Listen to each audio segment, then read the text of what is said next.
Coming up on Down Under EV Adventures, lights, camera, action. Let's look at the wonderful lighting on the Atto 3, how you can change the ambient lighting, plus a few tips and tricks that you might not know you can do.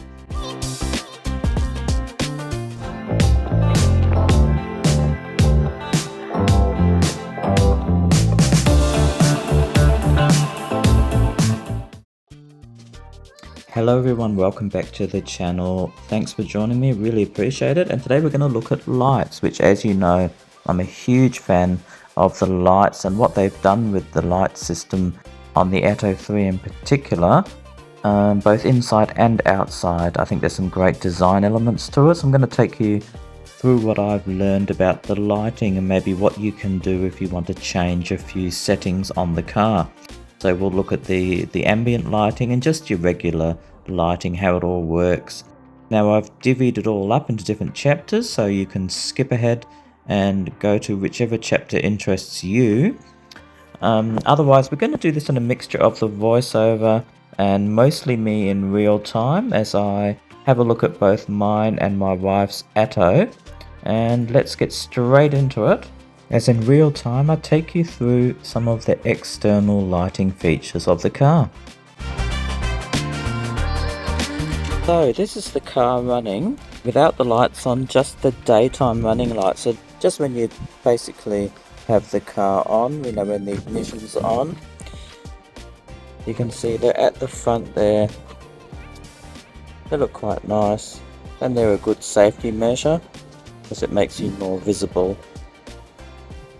Now I've noticed there's no daytime running lights at the rear of the car, so they're only at the front of the car. Of course, when you're towing, there'll be no light showing normally, so those daytime running lights are only really to make the front of your car visible. Now if you turn your light switch one across, you can see auto lights on, auto lights off. Just what I had, just the running lights. Now if you put auto lights on, that means when it gets to a certain darkness, it'll trigger the lights to come on automatically, so that may be useful for some people. Now if you turn it one more, it says here lights are now on. Let's go and have a look. So you can see the front of the lights there, exactly the same, just like the running lights. This time though, you've illuminated the rear lights and of course the rear light bar. You've now got, of course, the tail lights coming on the trailer if you're towing, so of course that makes your trailer a lot more visible. So that's usually what I do when I'm towing. I turn the lights on, but I turn it one more switch, one more step. I'll go and show you how to do that. So I usually then turn it one more to the last position, and it says here clipped beam, which basically means you're now low beam. Let's go and have a look. Now you can see you've illuminated the headlight. I really should clean this off to do this, shouldn't I? And you've also illuminated that gorgeous light bar at the front. They've got the light bar at the front now, the low beam position, as well as, of course, some of the headlights. Everything else at the rear is exactly the same. Got that lovely rear light bar. Now if you just want to flash your lights, you can flick this forward. Now as you flick it forward, you'll see the blue icon comes on to say that you're in high beam. If you pull it in like that. If you want to actually keep it in high beam, you have to flick it away like that. So you can flick it away. Now it doesn't stay there. Some cars it stays in that position, but with the Atto you just have to flick it, and if you flick it again you'll see that it goes off. So flick it once like that and you're now in high beam, and if you want to get out of high beam, if there's a car coming, you just flick it towards you. So let's have a look what high beam looks like. And now you've got all the headlights lit up. and they've done a reasonable job. It's pretty bright, these headlights. Now, one thing I've noticed is if you actually leave these lights on here, but you turn the car off, the lights will actually go off too. So I know a lot of cars, one of my old Subarus, a few of my old Subarus I think did that as well. So you can see here the lights are on, in fact they're on high beam. Oh, close the car off. The lights are still on at the moment. I'll lock the car. And now you can see the lights have gone off. So there's no lights on now. If you forget your lights, it doesn't matter. Now over the years, I've got used to turning my lights on and off when I get in the car. So I usually turn my lights off anyway. But if you forget, it's a good safety feature because obviously it's not going to drain the battery. The reason I turn my lights on, so I just turn them on when I get in, it's mostly because it's habit, because I tow all the time, and if I'm not towing, I'm doing a long trip and I like to be visible. It's a good safety thing. People can see you more clearly if you're towing. It's a good insurance thing. If they ever analyze the data and someone says, oh, I didn't see you, well, you can prove you've got your lights on when they analyze the computer data. And it's just another step in, you know, to show that you're not at fault in an accident. And of course, on the highway, when you're driving at high speed on the highway with lots of trucks and other cars, I like to be as visible as possible. I used to think it was a stupid idea to drive it during the day with your lights on, but the statistics show otherwise, that you're probably 20 to 30% less likely to get hit and be in an accident if you've got your lights on during the day. It makes that much of a difference. Strange but true. Go and do your own research if you don't believe me. Don't trust what I say. Go and actually do your own research, but that has actually been proven to be true. And in some countries like Sweden, lights are hardwired to come on when you start the ignition, and I think that should be a standard worldwide. I think every new car should be hardwired for the low beam lights to come on, and I think that's why they put running lights on. You know, that it's a safety thing and it helps reduce accidents. Why the rear lights don't come on with this car when the running lights come on, I don't know why they haven't done that. And yeah, I would recommend that you get into the habit of putting your lights on as well. I think it's a great thing to do, and hopefully it will make you avoid having an accident. So I'm just inserting a little bit of footage here. This is from a trip I did last year when I drove back from Perth. And this is all with the high beam on, so I think they've done a pretty good job with the high beam on this car. It's one of the better cars I've definitely driven. And you can go ahead and put spotlights and stuff on if you want to, but I feel like it's not really necessary. I think the visibility is pretty good. And later on in the video I'll show you how to adjust the high beam up and down in the settings. So I'm in my lovely wife's car, and as you can see, she's got a lot less stuff inside her car than what I've got in mine. Now, she doesn't have any seat covers, and I often find it does get hot in summer with these sort of vinyl seats, or this fake leather thing they've got. So I'm pleased to see that the C-Line has ventilated seats, and let's hope that makes a difference if I do decide to buy a C-Line. But I've noticed a lot of cars are starting to come out with those now. Anyway, what we'll do is we'll start the car. As you can see, she's got a green theme going, because obviously this is the green machine, as she likes to call it. The green car, it's one of her favourite colours. So you can see the ambient lighting is on the doors, it's on these sort of circular handles here, and then sort of underneath here going onto the air vents. And then the other doors, and the rear as well. For some reason I thought they changed colour too. So I've got a blue theme on mine so I don't notice. So I'll show you what to do. So hit the vehicle icon here, which goes into all the different things, and we'll look what we can play around with here. So you can play around with the brightness here. This is on the display here. This is on adaptive brightness, which means it will vary depending on the ambient light.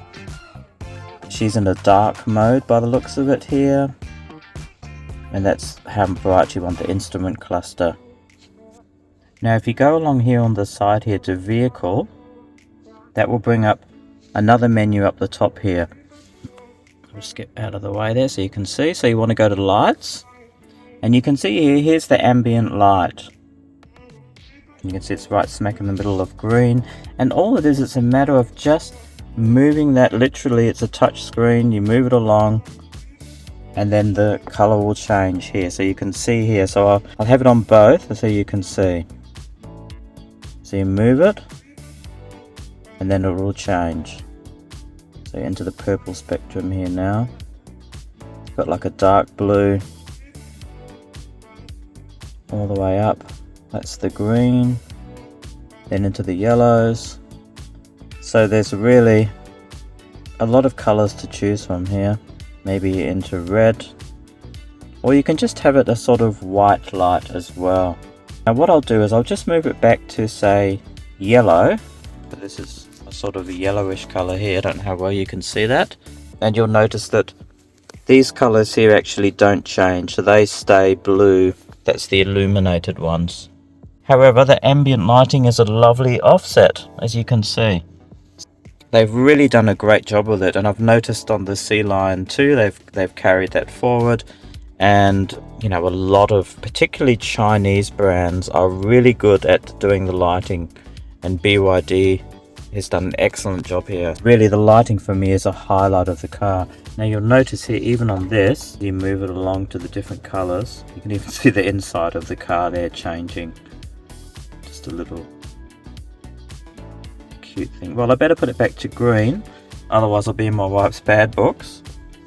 Now you've got this dynamic ambient light, and you can see it changes. Yeah, you can change the menu. Here you go, tropical flare. I guess that's tropical fruit colors maybe. Colorful spectra, I'm assuming that's gonna go through just about all the colors. Anyway, it's not something I would like. I think it would be very annoying having that going. Now the rhythm ambient light, someone told me that this is when you play music as well. Now I won't play any music because I don't want to get a copyright strike. You can try that yourselves. Here you go, sync to music. You can actually sync it to music, so there you go. Something which is definitely staying off for both my wife and I. Not something we're going to do. Can also adjust the headlights height. When you move this, it will lower the headlights. Now you can see here the lowering one and the higher one on that side. Now what I'll do is I'll just point the camera at the wall, and I'll move this, slide this across, and you can watch how the headlights change. So I'm just sliding it across now.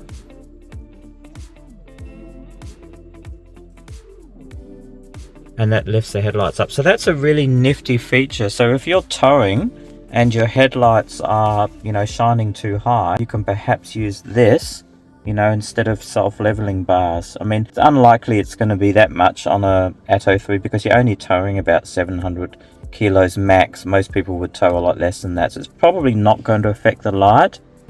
You know, perhaps it depends also on how high you are, how tall you are, and how you see the road. It might be useful. For most people though, I think you want to have the light going as high as you can. Now here you can change the headlights after you exit the vehicle. Oh, here we go. So you can change that. It's on 10 seconds at the moment, but you can have it a bit longer if you want. So if for example, you want to have the headlights on as you walk to the door, well, you can change that and have it on a bit longer. I might change that to 20 seconds. And headlights before entry, I'm not exactly sure what that is. I think that could be when you enter the car. Oh no, I don't know what that is. Headlights before entry. If anyone knows what that is, they can let me know. So this here, the intelligent light, they call it intelligent light. It's a puddle light basically. It's a light which shines underneath the mirror there, so that when you enter the car, if you've got a little bit of water or something there, you can see as you're stepping into the car. I'll go outside and show you what I mean. I'll shut the car off and then we'll see as we enter. Okay, so as you enter the vehicle, this light here will come on. So you can see the light shining down there. Got light there on the floor as you enter the vehicle. And you'll see the car also has these great lights here, which are also puddle lights on the inside of the door as well. So they'll illuminate the ground as well, which is very handy too when you're entering and exiting the vehicle. Now you've seen a few of these around the car. They're just your LED lights which you just touch. So that's great, and I'll say it again, you know, LED lights are fantastic compared to some of the cars that I had when I was younger. You know, you had little globes, you had even globes in the dashboard, and you know, they would burn out a while. The old-fashioned light bulbs with a little bit of metal inside them, a little metal filament which would glow, and that's how you would get your light. A lot better, of course, with LED lights now. And we'll just quickly jump back in my car and show you the ambient lighting that I've got. So you can see I've got the blue theme, and it does actually match the switches too then, which are blue as well. So I did say in a past video that I thought the lights matched these little lights as well, but as you saw in my wife's car, the ambient lighting you can only change here on the doors, the handles, under here. But you know, seeing as I've gone with blue anyway, it all matches and it looks pretty darn good. I think it's just a fantastic feature of the Atto. It's probably my favorite feature, I would say, the lighting on it, both the internal and the external lights. So yeah, that's just a few things that you can do with the BYD Atto 3 lighting features. Okay, it's just about time to wrap up here. So that concludes the episode about the lighting. Let me know in the comments what you think about the lighting on the Atto 3. And if you know what that feature was, the lighting before entry, let me know too in the comments. Always happy to learn something new about the cars. Yeah, but anyway, let's hope that this trend of great lighting continues, not just with BYD, but with all car makers. I think you can do a lot with the LED lights and you can program them all. And yeah, I think it looks fantastic. Alright, that's it for today. Thanks for joining me. I hope you learned something. As usual, take good care on the roads. Watch out for pedestrians crossing the road. Be careful. And we'll see you very soon with more on Down Under EV Adventures. Okay, bye for now.